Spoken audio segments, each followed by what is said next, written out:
Hi, this is Laurie Levin, and this is the third video in a series of four, plus an introductory video about my recent attendance at the 2024 and 68th Commission on the Status of Women at the UN in New York City.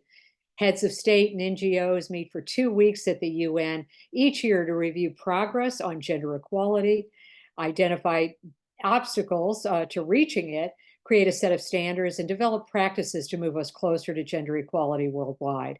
This is the purpose of the Commission on the Status of Women, and as I said, it takes place each and every year. And I'm recording these short videos to provide a glimpse of this amazing event that is all about improving our lives and everything really living on the planet, including the planet itself. As I say quite often, how it goes for women goes the family. How it goes for women goes the state, the nation, and the world. So if you haven't seen the first two videos or the introductory video, I hope you'll check them out soon and share. Okay, let's get into the subject of gender-based violence in this video number 3. Being informed is essential to achieving and accelerating gender equality. So thank you so much for your time. This is not a pleasant subject, and we need to discuss it because it impacts us all, and it will take both women and men to end it. Gender-based violence. 1 in 3 women endure physical and or sexual violence. I'm going to say 1 in 5 women is the reported statistic, is raped, could be more like 1 in 4. It is a major barrier to development per the World Bank when so many women are dealing with, and girls as well, are dealing with violence and the impact it has on their lives.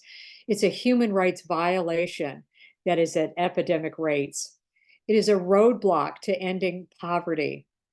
Economic empowerment gives women greater resources, but it will not eliminate the violence. Sometimes people think they'll go hand in hand. That's not the case. Violence occurs at every economic level. It will take more, but economic empowerment definitely is a plus. Women's earnings drop by 25% when they fall victim to violence. Women have less than 1/3 of the legal protections that men have around the globe. And it will take both women and men to end this. As one person speaker said, patriarchy is the problem. Both women and men, as women and men, we buy into this or we don't. And so many of us continue to buy into the patriarchy. And it has become, institutionalized. This domination, patriarchy by definition is dominant, 50% of the population dominating the other 50%. That's why I say it will take both women and men to end this.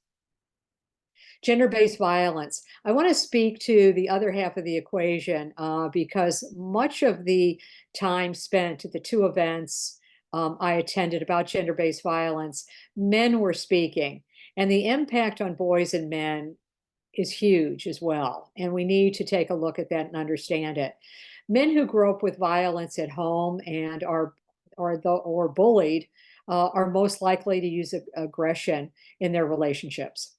These men grow up feeling that they are not good enough and often alone. They often have poor physical and emotional health, poor relationships, substance abuse, and use violence in adult life. They struggle with regulation of emotions they've never been taught them. They have higher incidence of depression and suicide. Men need to put words to trauma. This is what one man said. It was really an incredible story he shared with us. As a young boy, he witnessed an honor killing where a woman was killed. And the girls cried. This was something he experienced amongst his peers, his classmates. The girls cried, but the boys did not. And he decided at that point, that struck him as what's going on here. He pretty much decided at that point this would be his life's work. Talk to men and make them aware of how unhealthy it is to be macho. This was a speaker from Mexico. We must redistribute care work, calling upon men to do their job. Women have done theirs, a wonderful speaker said. He was a man who, I'm trying to think, headed an organization that focuses totally on ending gender-based violence. He said men who care for their children become better people and less violent. Mexico calls it a mindset revolution is what's needed. The speaker said women have been brave for decades. Women have led on this. It is time for men to take responsibility and do the work to end male violence. I hope this last quote will inspire you. Again, these are short videos, not to share too much data with you, spend too much time that you kind of are glazed over and walk away thinking, oh, it's too much.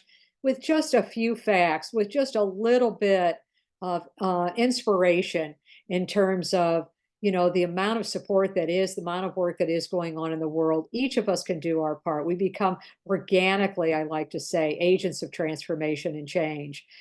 This really is an inside job, one by one, transforming who we are in the world, and what guides us will take the world in that direction. Here's the quote. Oh, and I want to say this is a picture that is outside conference room 4 at the United Nations building.